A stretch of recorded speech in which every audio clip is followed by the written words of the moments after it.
YouTube ವೀಕ್ಷಕರಿಗೆ ಎಲ್ಲ ನಮಸ್ಕಾರಗಳನ್ನು ತಿಳಿಸ್ತಾ ಹಾಗೆ ಭಗವಂತನ ಆಶೀರ್ವಾದವನ್ನು ಬೇಡ್ತಾ ಹಾಗೆ ಇವತ್ತು ಕಾರ್ಯಕ್ರಮ ಮುಂದುವರೆದ ಭಾಗವಾಗಿ ಯೋಗ ಮಾಡೋದು ನಾವು ಯಾವ ಸಮಯವನ್ನು ಆಯ್ಕೆ ಮಾಡ್ಕೋಬೇಕು ಅನ್ನೋದು ಕೆಲವರಿಗೆ ಜಿಜ್ಞಾಸೆ ಇರ್ತದೆ, ಗೊಂದಲಗಳಿರ್ತದೆ.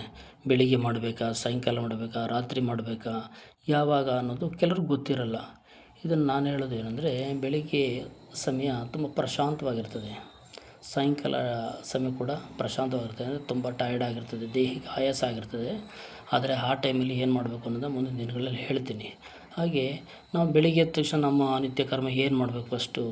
ಫಸ್ಟು ನಾವು ನಿತ್ಯ ಕರ್ಮಗಳನ್ನು ಮುಗಿಸ್ಬೇಕು.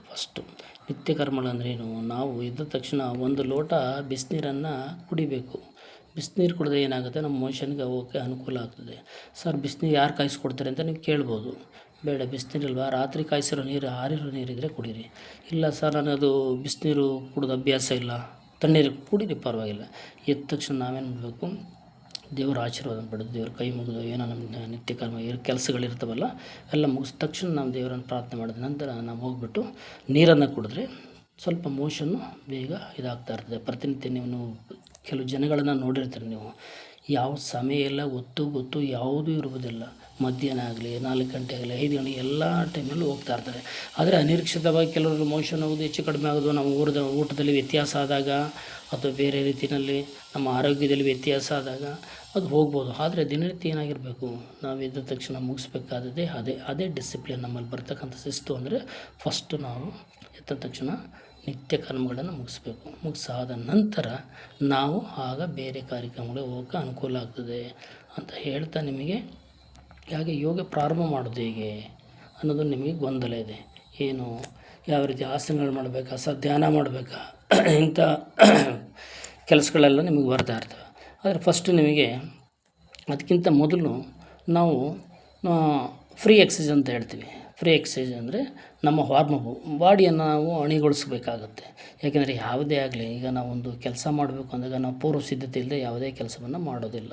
ಈಗ ಅಡುಗೆ ಮಾಡಬೇಕು ಅಂದರೆ ಏನಾಗುತ್ತೆ, ಒಂದು ಸಾರು ಮಾಡಬೇಕು ಅಂದರೆ ತರಕಾರಿ ಮತ್ತು ಹುಣಸೆಹಣ್ಣು ಇದೆಯಾ, ಮೆಣಸಿದೆಯಾ, ಏನು ಖಾರದ ಎಲ್ಲವನ್ನು ನಾವು ರೆಡಿ ಮಾಡ್ಕೊಂಡು ತಾನೇ ನಾವು ಹೋಗೋದು. ಅಕ್ಕಿ ಹಾಕಬೇಕು ಅಂದಾಗಲೇ ಎಲ್ಲ ತೊಳೆದು ಇದು ಮಾಡಿ ಎಲ್ಲ ಆದಾಗ ತಾನೇ ನಾವು ಹೋಗಿ ತೊಗೊಂಡೋಗಿ ಗ್ಯಾಸ್ ಮೇಲೆ ಇಡೋದು. ಹಾಗೆ ನಾವು ಇಲ್ಲೇನಾಗುತ್ತೆ, ನಾವು ಅಣಿಯನ್ನು ಗೊಳಿಸ್ಕೋಬೇಕಾಗತ್ತೆ. ನಮ್ಮ ದೇಹವನ್ನು ಅಣಿಗೊಳಿಸ್ಕೊಂಡಾಗ ನಾವು ಯೋಗ ಮಾಡೋಕ್ಕೆ ಅನುಕೂಲ ಆಗ್ತದೆ. ನಮ್ಮ ದೇಹವನ್ನು ಎದ್ದ ತಕ್ಷಣ ನಾವು ಇದೆಲ್ಲ ನಿತ್ಯ ಕರ್ಮಗಳನ್ನು ಮುಗಿದ ತಕ್ಷಣ ನಾವೇನು ಮಾಡಬೇಕು, ಸ್ವಲ್ಪ ಫ್ರೀ ಎಕ್ಸಸೈಸ್ ಮಾಡಿ. ಫ್ರೀ ಎಕ್ಸಸೈಸ್ ಮಾಡೋದು ಹೇಗೆ ಅಂತ ಹೇಳ್ಕೊಡ್ತೀನಿ. ಯಾಕೆಂದರೆ ಇಲ್ಲೇನಾಗ್ತದೆ, ಸ್ಕಿಪ್ ಆಗ್ತಾಯಿದೆ ಜಾಸ್ತಿ. 3 ನಿಮಿಷ ಅಷ್ಟೇ ಟೈಮ್ ತೊಗೊಳ್ಳೋದ್ರಿಂದ ನಾನು ಬೇಗ ಇವತ್ತು ಮುಗಿಸ್ತೀನಿ. ನೆಕ್ಸ್ಟ್ ಎಪಿಸೋಡಲ್ಲಿ ಅದು ಕಂಟಿನ್ಯೂ ಮಾಡ್ತೀನಿ. ಅದರಿಂದ ನೀವು ಪ್ರತಿನಿತ್ಯ ಈ ಒಂದು ಕೆಲಸವನ್ನು ನಿತ್ಯನ ಒಂದು ಮೋಷನ್ನು ಕರೆಕ್ಟಾಗಿ ನೀರನ್ನು ಕುಡಿದು ಇದು ಮಾಡಿ ಮಾಡಿದ್ಮೇಲೆ ನೀವು ಫ್ರೀ ಎಕ್ಸಸೈಸನ್ನು ಮಾಡಿ ಆಗ ನೀವು ಅಣಿಗೊಳಿಸಿದ್ರೆ, ದೇಹವನ್ನು ಅಣಿಗೊಳಿಸಿದ್ರೆ ನಿಮಗೆ ಅನುಕೂಲ ಆಗ್ತದೆ ಯೋಗ ಮಾಡೋಕ್ಕೆ. ಆವಾಗ ನೀವು ಅನುಕೂಲ ಆಗುತ್ತೆ ಅಂತ ಹೇಳ್ತಾ ಇವತ್ತಿನ ಎಪಿಸೋಡನ್ನು ಮುಗಿಸ್ತಾ ಇದ್ದೀನಿ. ಮುಂದಿನ ಎಪಿಸೋಡಲ್ಲಿ ಏನಿದ್ರು ನಾನು ತಿಳಿಸ್ತೀನಿ. Thank you. ಇಲ್ಲಿವರೆಗೂ ವೀಕ್ಷಣೆ ಮಾಡೋದಂತ ಯಾರು ನಮ್ಮ ಯೂಟ್ಯೂಬನ್ನು ವೀಕ್ಷಣೆ ಮಾಡ್ತಾಯಿದ್ದೀರಾ, ಇನ್ನೂ ನಾವು ಇದೇ ಫಸ್ಟ್ ಟೈಮ್ ಆಗಿದ್ದರೆ ಲೈಕ್ ಮಾಡಿ, ಸಬ್ಸ್ಕ್ರೈಬ್ ಮಾಡಿ ಅಂತ ಹೇಳ್ತಾ, ನನಗೆಲ್ಲರಿಗೂ ವಂದನೆಗಳನ್ನು ಹೇಳ್ತಾ ನಾನು ಇವತ್ತಿನ ಒಂದು ಎಪಿಸೋಡನ್ನು ಮುಗಿಸ್ತಿದ್ದೀನಿ. Thank you. ಜೈ ಹಿಂದ್, ಜೈ ಕರ್ನಾಟಕ ಮಾತೆ.